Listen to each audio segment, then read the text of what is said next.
This is Tim Mordar with The Beat, chatting with the talent of the upcoming animated series, Infinity Paradise Lost. How you guys doing? Good too. Good to see you. So it's no exaggeration to say this has been a long time coming. It's been quite a passion project for you, Jay. I think it's even before the pandemic. I'd love to hear the story of how this project came about. Yeah, so I've been an Infinity player for, I don't know, maybe 10, 15 years. And so I've been playing. I love the IP. So right before the pandemic, about 5 years ago, I reached out to Corvus Bell. I emailed them, customer service. I said, hey, my name is Jay Oliva. I'd like to adapt this as an animated series. Who do I talk to? And thank God, whoever was in customer service, they kicked it up all the way up the line. And Fernando responded, who's one of the owners of Corvus Bell and one of the founders. And so I got on that call with him and I said, listen, let me come out to Spain. I'll give you my pitch and you tell me if you like it or not. So I flew out to Spain, and this is in October of 2019. And I gave him the pitch. And then, of course, they're like, you need to talk to Gutier. He was the one who created the show, the lore. And so I spent the next couple of days with Gutier and the rest of the team and just ran the ideas back and forth to get, kind of where it was. And that's kind of where we first started. Thank you for calling customer service. Yes. Would you like to make an animated show? See. Press 1. Allow me to work. Press 2 if you want a game. Press 3. Animated series, yes. So Wes, I'm sure DC animated fans are very familiar with your name and work. It's an honor and privilege to actually finally see you in person. Those who've read my work on our site, I, as often as possible, try to bring your name up. I think, goes without saying, you're one of the best in the business. I think It's true. Yeah.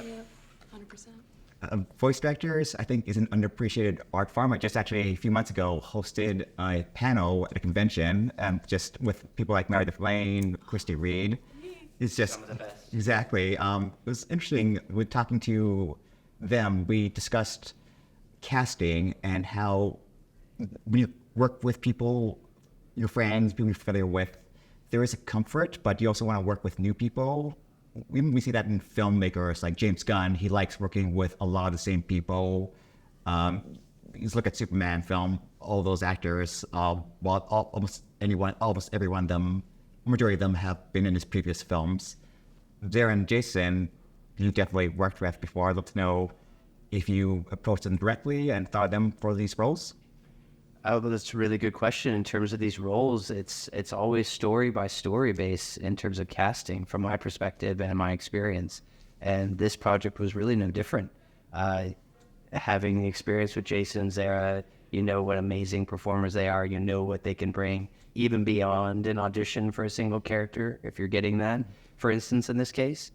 But this was more of their exceptional choices in those initial reads, in that first creative process for forming the characters, which is typically the audition.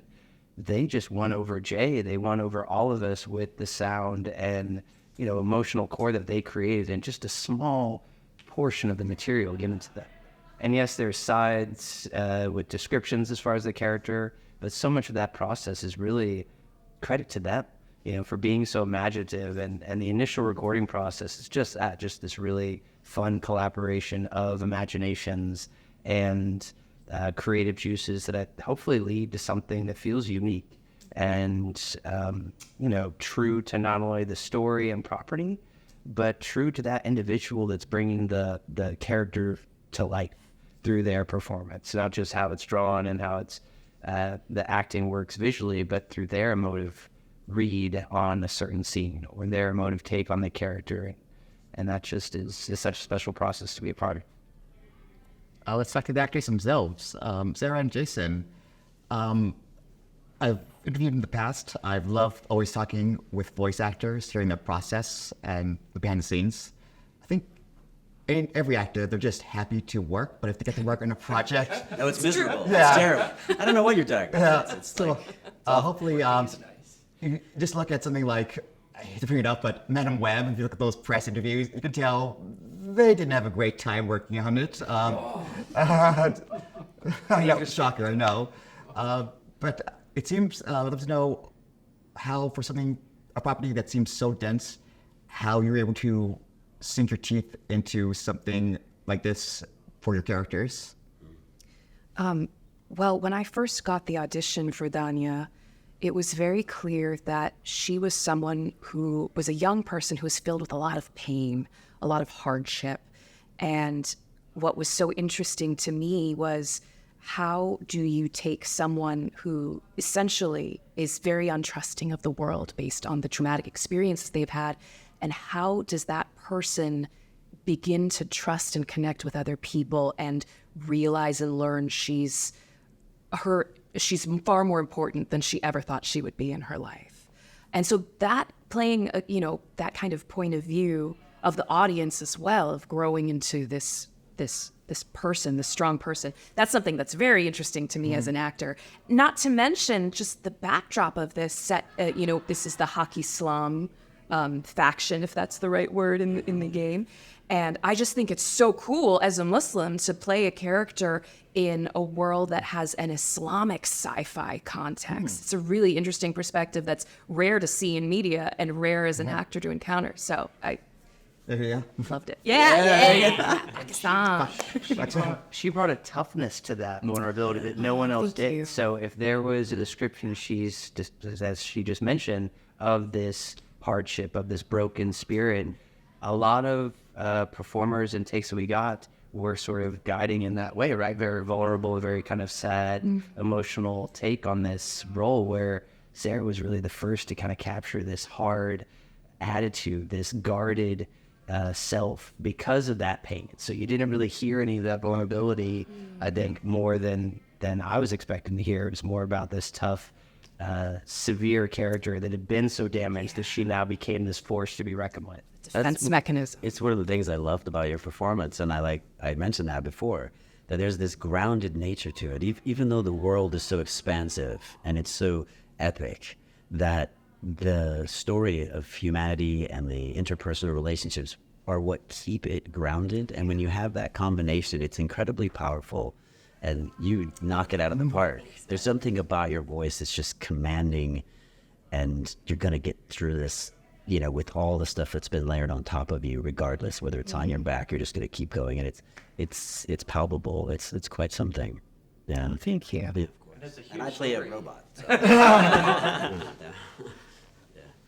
This, do I say, I've known your work years back in like early 2000s, back in your anime days, like Tokyo Pig and Zatch Bell. That's how far I love to. I think you grade both the comedy and the dramatic stuff. Let's see which you kind of play into for this role. Yeah, I mean, Gaspar is a sidekick essentially, but also is something that Jay mentioned is an only friend. So there's this bond between a machine and a human being where, I mean, like you said, how do you learn to trust? It almost speaks to how much pain your character experienced, that the friend you have is actually not human. A robot. Right. And it's something, and they're kind of interdependent, and this sort of there's a little buddy comedy there, a little good cop, bad cop, a little, but also they are together in a harrowing adventure where, your character finds herself just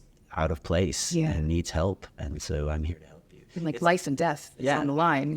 I need you in order to save someone's life. Yeah. It's I think it's a beautiful symbiotic relationship between the two of them, because what is a medic robot without someone to save? So that's true. And just to add to Danya's character, so one of the things when I first approached Gutier and Corvus about the characters, I didn't want a girl boss character. I didn't want somebody who's going to be a typical female protagonist to carry the series. My idea was I wanted a character, whether it was male or female, who basically rose from the ashes, who, when we find her character, she is at the bottom in the sense where she has no future. She doesn't even care. She lives day to day, right? And I wanted to kind of show that when she meets Kassad, this Farzan character you see in the pilot, he sees something in her, and he kind of goes out of her way to convince her to kind of rise, and your life is more than this. And I think that's something that we can all empathize with, because again, in my life, I was raised to be a doctor. I was supposed to be a doctor. My parents said, be a doctor, be a doctor, be a doctor, right? Asian parents. Yeah.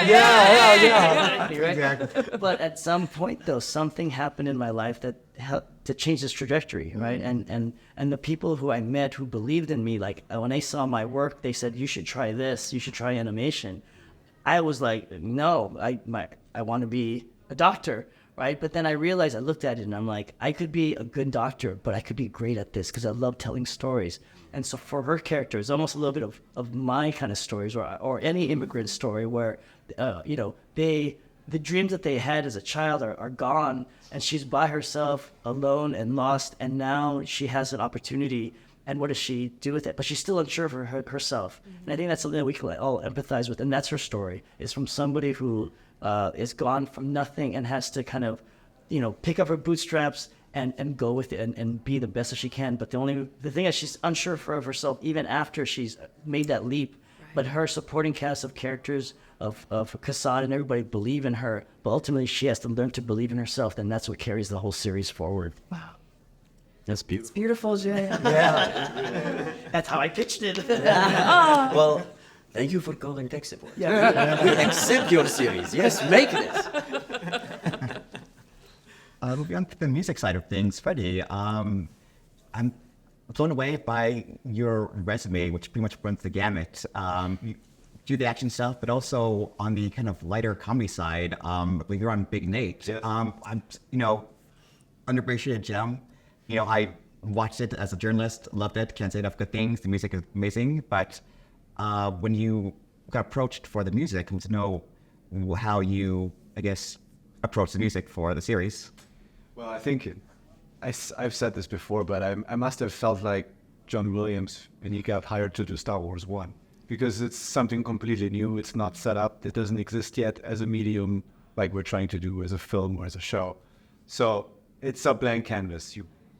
Everything can be created. The themes, the sonic palette, the instruments, the mood, how we're treating the aliens versus the humans, all that stuff can be basically created from nothing. And I think that's, from my perspective, the most exciting place to start anything, because now we can really just look at the story, look at the characters and the worlds we've created, and also do musical world building, that goes outside the visuals and the actors' performances. So I think Jay and I had early conversations about how do we bring this otherworldliness to the music so it doesn't feel like it's tied to Earth or any specific other planet or a specific culture. So we took this sort of, I don't want to say conventional, but the expected backbone of an epic orchestral science fiction score, but layered it with a ton of stuff from all over the world to give it that otherworldly and alien feel. And that covers instruments from basically anywhere we could get our hands on. I can't even list all the countries we've. Yeah. But it's everything. It's from Africa, it's from Latin America, it's Asian instruments, it's Armenian instruments. It's things that are even common, but I've kind of played them differently just to give it something extra and something unique to create this sort of otherworldly soundscape that then accompanies this show. It's so brilliant. Thank you. Yeah. I love that. What's an example of that?